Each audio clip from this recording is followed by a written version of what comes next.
Hey everybody, it's Ed from the Whiskey Tangent Podcast with another Whiskey Short. I'm here with Scott. Hey everybody. And our friend Siobhan. Hi. Today, we're going to back up to the last episode we did where we compared 3 different spirits that had been finished in Caribbean rum casks. We have a 4th expression that is in that ballpark. And Scott's going to tell you which one that is. It is Basil Hayden's Caribbean Reserve Rye. Is that finished in Caribbean rum cask, Scott? Actually, it isn't. It's a blended rye whiskey, American 8-year, Canadian 4-year, and blackstrap rum, all blended together. I haven't been able to find what the proportions are, but we are really excited to taste it. It's been sitting in this glass for about the last 10 minutes, and I just want to make love to it.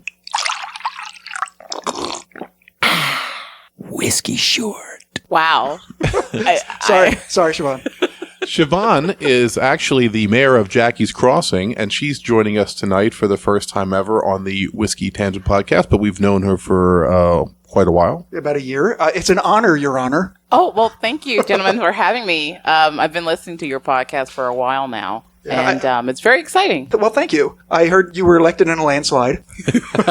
Nobody else wanted the job. Oh, wow. Oh, man. But I tell you what, it's a thankless job. I am thankful for it. Oh. I know they appreciate you. I'm going to cry. And your tremendous leadership. Listen, well, you have the honor of introducing the bottle. What does Basil Hayden say about itself today?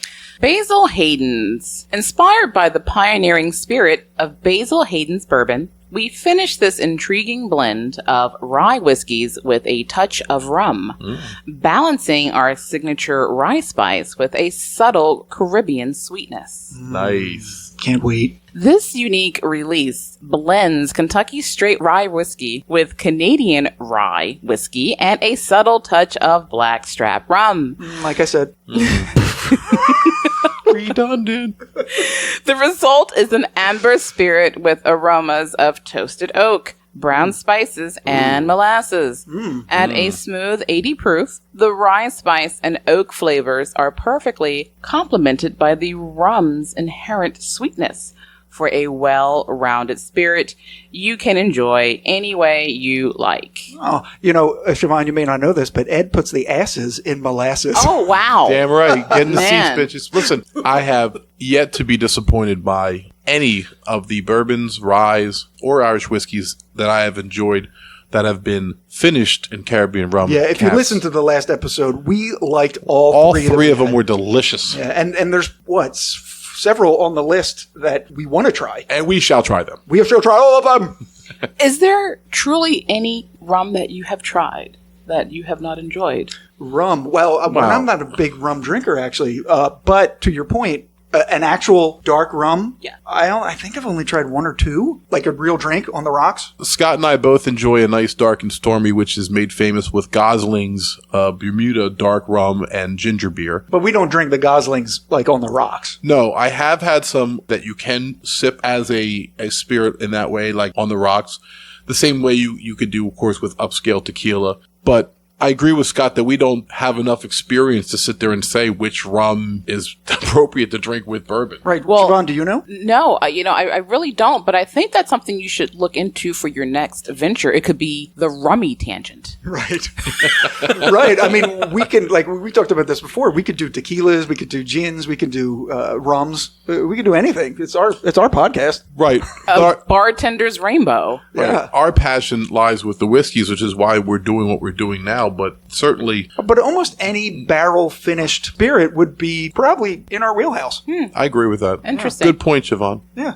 Thank you. As I was saying, we've enjoyed all the finished rum products that we have, but we have yet to find one that was actually blended with a touch of rum. So this is Right. going to be an interesting experience because I feel that the Angel Envy Rye has a lot of rum taste to it, very much molasses and stuff like that. Yeah, So we'll see. It's aged 18 months, so that's probably why it has a very rum-forward finish.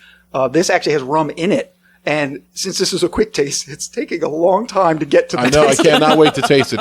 But I will say one thing that I have heard the phrase blackstrap molasses too, so I guess that's where this particular rum would come from. Yeah, it's a particular rum, but I haven't had any experience with it. Have you, Siobhan? blackstrap molasses itself, I believe it's the way that it's processed. Oh, I see. And it's used for various things depending on what it is that you're using it for. I think cooking versus drinks. Drinking. All right. Well, let's drink it.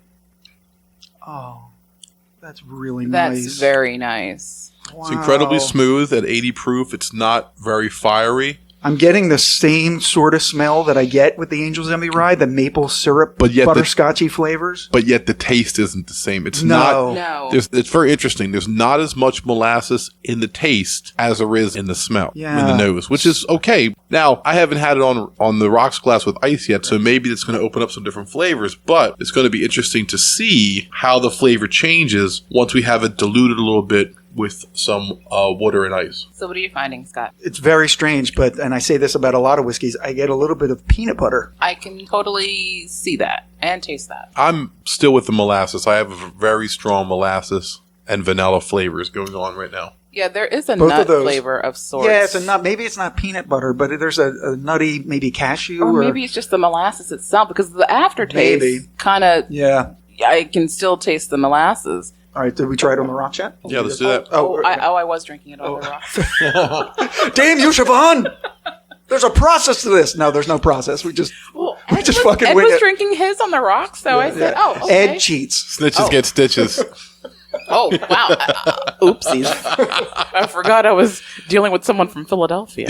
Oh, that's some shit. South Jersey in the his out. Siobhan casting some shit. I'm not messing with her. Now, Oh, it's really nice on the rocks. I was just going to say the taste is definitely better. And it's not just because it's the ice, but I think it just brings it out, the coldness. Yeah. When it goes down without the ice, it feels more sharp.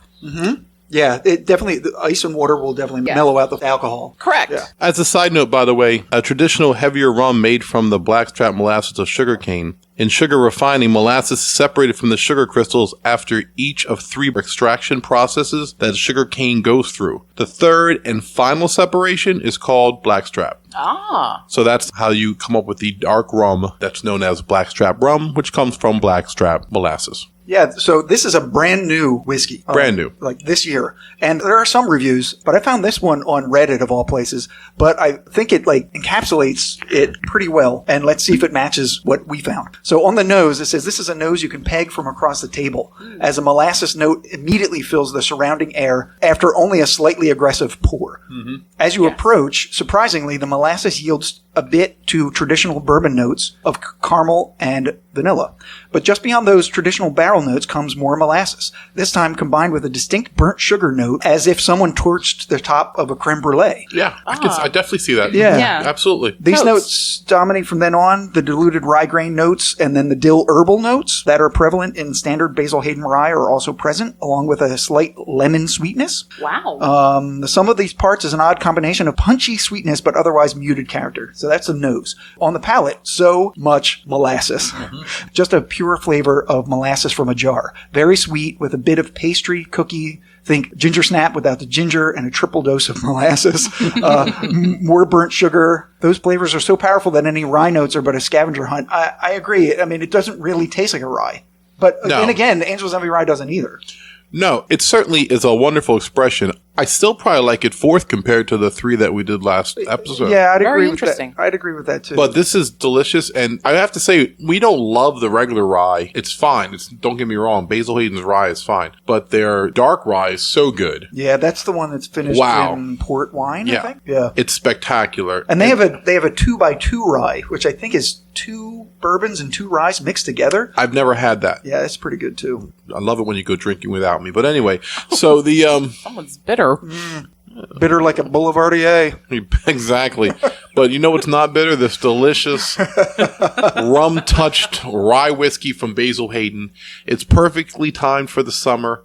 If you want to bring it to a party and be different, or you just want to drink it by yourself selfishly, go right ahead. It's a delicious expression from a company that's never let us down. Thank you, Basil Hayden, for always trying. Yeah, and thank you to Siobhan for sitting in and helping out. Thank you guys for having me. I really appreciate this. Thanks for coming by, Your Honor. I can't wait till I come by again. It's our pleasure.